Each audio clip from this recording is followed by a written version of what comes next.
नमकीन गोश्त बनाने के लिए हमारे पास है बीफ का गोश्त, और ये हमारे पास तकरीबन 1.25 किलो के करीब गोश्त है। इसमें बोटी भी है लेकिन हड्डी वाला गोश्त है। इस तरीके से बनाया गया ये गोश्त बहुत ही ज़्यादा मज़ेदार होता है और बार बार खाने को दिल करता है। इसके अंदर डालने के लिए हम लिए 2 दरमियाने साइज़ के प्याज, 1 बड़े साइज़ का टमाटर, आधी गड्डी लहसुन और 7 से 8 अदद हरी मिर्चें।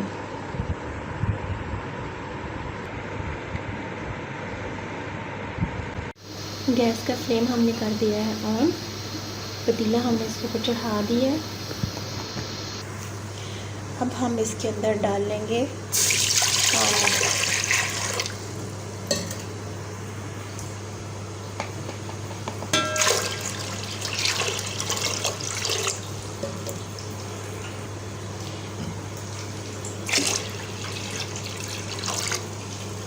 ये 3 किलो के करीब हमने पानी डाला है इसके अंदर।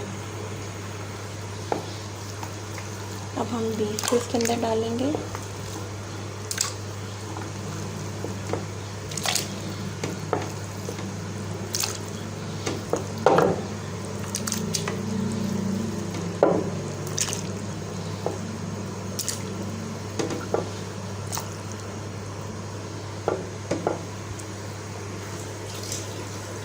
इस पानी को जब बॉयल आएगा तो इसकी एक झाग ऊपर आएगी।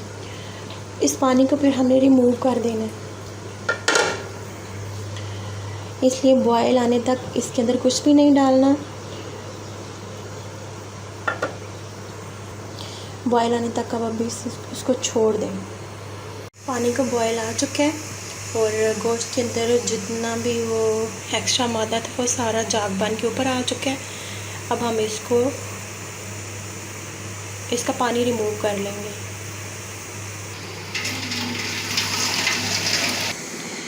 पानी निकाल के गोश्त को हमने धो लिया है। अब हम इसको पतीले के अंदर डालेंगे।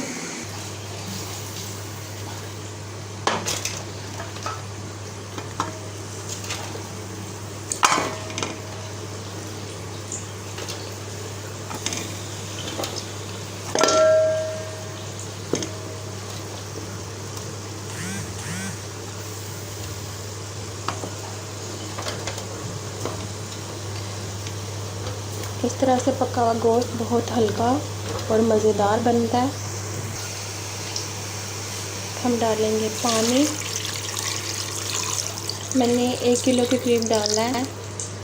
आप हस्बे ज़रूरत डाल सकते हैं। और बाकी मसाला प्याज, लहसुन, टमाटर, हरी मिर्चें इसके अंदर डाल देंगे।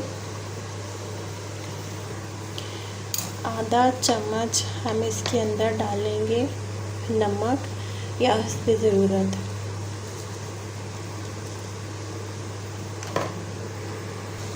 अब इसको कवर करके हल्की आंच पे पकने के लिए रख दें।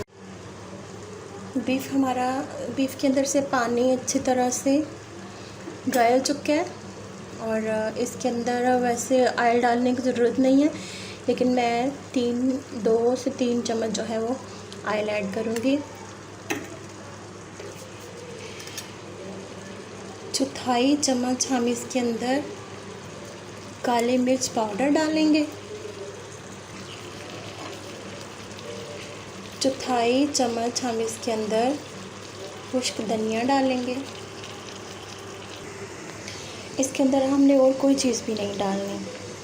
अब हम इसके इसके ऊपर कवर देके बिल्कुल आंच जो गैस का फ्लेम है उसको लो कर देंगे और हल्की आंच पे ये दम पे ऑयल छोड़ देगा और मसाला हमारा भुनने हो जाएगा। नमकीन बीफ हमारा हो चुका है रेडी।